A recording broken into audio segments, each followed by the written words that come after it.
Tu as 18, 19 ou 20 ans, tu veux réussir ta vie, ne pas dépendre de tes parents, être libre financièrement. Mais attention, la vingtaine est un piège. C'est l'âge où tu peux construire ton avenir ou tout détruire sans t'en rendre compte. Dans cette vidéo, je vais te dévoiler les 7 erreurs financières les plus dangereuses à ton âge et surtout comment les éviter intelligemment. Reste jusqu'à la fin. L'erreur numéro 7 est celle qui te coûtera des années de ta vie si tu la fais. La première erreur, dépenser par impressionner. Tu achètes des vêtements de marque, le dernier téléphone, tu manges dehors pour faire bien. Mais la vérité, tu veux impressionner des gens qui s'en fichent de toi. Et pendant ce temps, tu t'appauvris. Mais attends, il y a une autre erreur plus silencieuse encore. Vivre comme si tu étais riche, alors que tu n'en l'es pas encore. Donc la deuxième erreur, vivre sans budget. Tu reçois de l'argent, tu dépenses au feeling, pas de suivi, pas d'objectif, pas de plan. Et tu te demandes où est passé ton argent à la fin du mois. Ce que tu ne mesures pas, tu ne peux pas le maîtriser. Mais tu sais quoi? Encore pire que vivre sans budget, c'est vivre à crédit. C'est l'erreur numéro 3. Donc la troisième erreur, utiliser le crédit pour consommer. Carte de crédit en 4 fois, dette entre amis.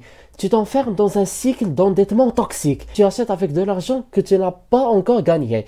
Pour des objets que tu oublieras dans 3 mois. Le résultat, tu travailles pour payer le passé, au lieu d'investir dans ton futur.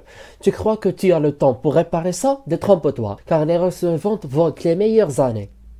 Donc l'erreur numéro 4, attendre le bon moment pour investir. Tu veux investir un jour, mais pas maintenant. Tu dis, j'ai le temps, mais chaque jour perdu, c'est des années de liberté financière en moins. Plus tu commences tôt, plus tu gagnes avec l'effet cumulé. Investi à 20 ans peut valoir 10 euros à 1 euro 40 ans. Mais ce même euro investi à 30 ans vaut beaucoup moins. Tu veux savoir ce qui détruit encore plus ta richesse que la procrastination? Tu veux savoir ce qui détruit encore plus ta richesse que la procrastination? La cinquième erreur est brutale. Alors avec la cinquième erreur, négliger ton capital humain. À 20 ans, ton argent le plus précieux, ce n'est pas ce qu'il y a dans ton compte, ce qu'il y a dans ta tête. Si tu ne lis pas, n'apprends pas, ne développes pas de compétences rares, tu seras coincé dans des boulots mal payés pour longtemps. Investir dans ta formation, tes langues, ton réseau, tes soft skills est égal jackpot à long terme. Mais parfois, même avec les compétences, tu restes pauvre. Pourquoi? L'erreur numéro 6 y est pour beaucoup. Et la sixième erreur, copier les choix financiers des autres. Tu fais comme tes amis, tu crois qu'ils savent ce qu'ils font? Non, ils copient eux aussi. Tu dois avoir ton propre plan financier aligné avec tes valeurs, notamment tes valeurs religieuses, ton mode de vie, tes objectifs. Arrête de suivre la foule. Elle mène souvent à la ruine. Et maintenant, l'erreur la plus sournoise. Celle qui tue les rêves doucement sans faire de bruit.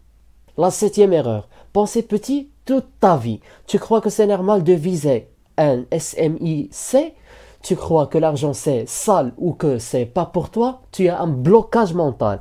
Tant que tu ne crois pas que tu peux devenir riche avec éthique, tu resteras dans la survie.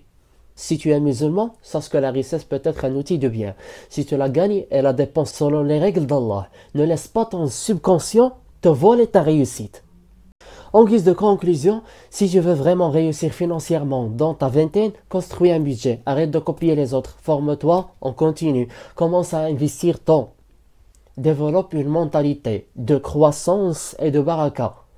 Dis-moi en commentaire quelle erreur tu as déjà faite et que tu vas corriger dès aujourd'hui. Abonne-toi pour d'autres vidéos sur l'argent, la foi et la liberté.